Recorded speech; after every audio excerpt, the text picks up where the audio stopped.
Hello viewers, इस video lecture में हम लोग डिपेंडेंट सोर्स से रिलेटेड दो न्यूमेरिकल्स को सॉल्व करेंगे। सबसे पहले इस न्यूमेरिकल में हम लोगों को Ix कैलकुलेट करने के लिए बोला जा रहा है। तो जैसा कि आप लोग देख सकते हैं, इस न्यूमेरिकल में दो इंडिपेंडेंट सोर्स है, एक वोल्टेज सोर्स है और एक करंट सोर्स है। इसके साथ साथ एक डिपेंडेंट सोर्स है। तो यहां पर प्लस और माइनस देख के हम समझ सकते हैं कि ये एक वोल्टेज सोर्स है, और चूंकि इसमें 2Ix और Ix क्या है यहां पर की करंट, इसका मतलब है कि इस डिपेंडेंट सोर्स का मैग्नीट्यूड को ये वाली करंट कंट्रोल कर रही है, इसलिए इसको हम लोग करंट कंट्रोल्ड वोल्टेज सोर्स कहेंगे। तो हमको Ix कैलकुलेट करने के लिए कहा जा रहा है। तो इस सर्किट को सॉल्व करने के लिए हम लोग नोडल एनालिसिस को यूज करेंगे। तो सबसे पहले हम लोग अज्यूम कर लेते हैं कि यहां पर एक ही नोड है और उस नोड का वोल्टेज हम लोग V मान ले रहे हैं, और इसको हम लोग रेफरेंस कंसीडर कर लेंगे। तो नोडल एनालिसिस जब हम लोग लगाएंगे तो सबसे पहले हमारा अजम्पशन ये होता है कि ये मेरा हायर पोटेंशियल है, तो एक करंट इस डायरेक्शन में फ्लो करनी चाहिए, एक करंट इस डायरेक्शन में फ्लो करनी चाहिए, और एक करंट इस डायरेक्शन में फ्लो करनी चाहिए। इस डायरेक्शन में जो करंट होगी V-10/2 हो जाएगी, potential difference divided by resistance.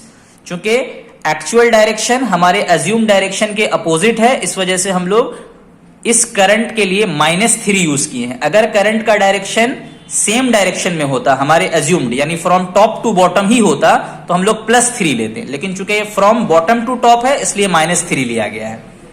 उसके बाद ये वाले ब्रांच में जो करंट होगा, तो ये तो एक तरह का वोल्टेज सोर्स ही है ना, तो पोटेंशियल डिफरेंस निकालने के लिए V-2Ix करेंगे, डिवाइडेड बाय 1 कर देंगे, इक्वल टू 0। तो अब देखिए, ये जो इक्वेशन है इसमें दो वेरिएबल है, वोल्टेज V और Ix। तो एक इक्वेशन से दो वेरिएबल को सॉल्व नहीं किया जा सकता है। तो इस केस में हम लोग फिर से इस सर्किट को देखेंगे। तो हम लोग यहां पे देखने से बात पता चल रही है कि हम लोग Ix का वैल्यू जो मेरा एक्चुअल डायरेक्शन क्वेश्चन में गिवन है उस हिसाब से 10 - V डिवाइडेड बाय 2 लिख सकते हैं, है ना, potential difference divided by resistance. तो 10 - V डिवाइडेड बाय 2, तो ये Ix का वैल्यू लिखा जा सकता है। अब इसी चीज को हम लोग इस इक्वेशन में यूज कर देंगे। उसके बाद आसानी सा सिंप्लीफाई करना। देखिए, पहले सारा चीज एज इट इज रहने दिए हैं, -3 को सिर्फ राइट साइड में भेज दिए और बाकी सब चीज एज इट इज रहने दिए हैं। Ix के जगह में 10 - V/2 पुट कर दिए, 2 कैंसिल हो गया, थोड़ा सा सिंप्लीफाई किए तो मेरा V-10/2 plus 2V - 10 divided by 1 is equal to 3 आ गया। एलसीएम वगैरह लीजिएगा, सॉल्व कीजिएगा तो 5V इज इक्वल टू 36 आ जाएगा। सो V इज इक्वल टू 36/5 यानी कि 7.2 V हो जाता है।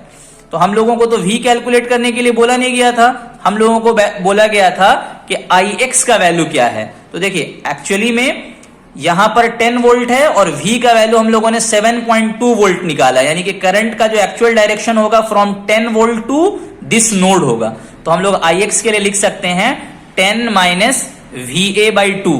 तो 10 - VA का वैल्यू अभी हम लोगों ने थोड़ी देर पहले निकाला 7.2 वोल्ट्स, तो वो पुट कर देंगे, डिवाइडेड बाय 2 सॉल्व करेंगे तो 1.4 एम्पियर आ जाएगा। तो इस तरह से यहां पर की जो करंट है उसका वैल्यू हम लोगों ने निकाला है 1.4 एम्पियर। तो होप आप लोगों को ये न्यूमेरिकल समझ में आया होगा। इस सेकंड न्यूमेरिकल में हम लोगों को पूछा जा रहा है कि ये जो डिपेंडेंट सोर्स है उसका मैग्नीट्यूड कितना होगा। तो सबसे पहले तो हम लोग इस डिपेंडेंट सोर्स को देखेंगे कि ये एक करंट सोर्स है, एरो है यहाँ पे, इसका मतलब है ये करंट सोर्स है और इसको कोई दूसरा वोल्टेज कंट्रोल कर रहा है। ये यहां पर का जो वोल्टेज है सर्किट का, वो वोल्टेज इसके मैग्नीट्यूड को कंट्रोल कर रहा है, यानी कि ये एक वोल्टेज कंट्रोल्ड करंट सोर्स है। अब ये पूरे कंपोनेंट्स आपस में पैरेलल में कनेक्टेड हैं, ये एक पैरेलल सर्किट है। तो इसके मैग्नीट्यूड को कैलकुलेट करने के लिए सबसे पहले हमको यहां पर का जो वोल्टेज है उसको कैलकुलेट करना पड़ेगा। तो आसानी से हम लोग नोडल एनालिसिस लगा लेंगे कि एक करंट, इसको हम लोग हायर पोटेंशियल पे कंसीडर करेंगे, V को एक करंट इस डायरेक्शन में फ्लो करनी चाहिए हमारे अजम्पशन के हिसाब से, दूसरी करंट इस डायरेक्शन में, तीसरी करंट इस डायरेक्शन में और चौथी करंट इस डायरेक्शन में फ्लो करनी चाहिए। लेकिन देखिए यहां पे चूंकि डायरेक्शन अपोजिट है इसलिए हम लोग इसको माइनस में लेंगे। हमारा अज्यूम्ड डायरेक्शन और क्वेश्चन में जो गिवन डायरेक्शन है वो अपोजिट होने की वजह से -10 लिया गया है। इस सेकंड करंट की वैल्यू V/5 हो जाएगी। ये जो 2 ओम के थ्रू जो करंट फ्लो करेगी उसकी वैल्यू V/2 हो जाएगी, potential difference divided by resistance of that branch. और ये भी एक तरह का करंट सोर्स ही है, तो इसका वैल्यू हम लोग सेम डायरेक्शन में होने की वजह से +2V लिखेंगे। तो ये तो बहुत ज्यादा आसान न्यूमेरिकल है, इसमें सिर्फ एक ही वेरिएबल है, V को कॉमन ले लेंगे, 1/5 कोफिशिएंट, 1/2 कोफिशिएंट और 2 सब आपस में समेशन में आ जाएगा। और जो -10 था लेफ्ट हैंड साइड में, राइट हैंड साइड में जाने के बाद 10 हो जाएगा। इस पूरे नंबर को जब हम लोग सॉल्व करेंगे तो इसकी वैल्यू आ जाएगी 2.7V = 10। जब हम सॉल्व करेंगे तो यहां पर जो मेरा वोल्टेज V था उसकी वैल्यू 3.7 वोल्ट निकल जाएगी। तो अब हम लोग जो मैग्नीट्यूड निकालेंगे तो उसकी वैल्यू हो जाएगी 2V, तो उसका वैल्यू हो जाएगा 2 × 3.7 यानी कि 7.4 एम्पेयर। ठीक है ना, ये करंट सोर्स है ना, तो इसका यूनिट जो होगा वो एम्पेयर में होगा। तो मेरा जो फाइनली जो आंसर आया है कि magnitude of dependent source will be 7.4 ampere. So hope आप लोगों को समझ में आया होगा। Thank you for today.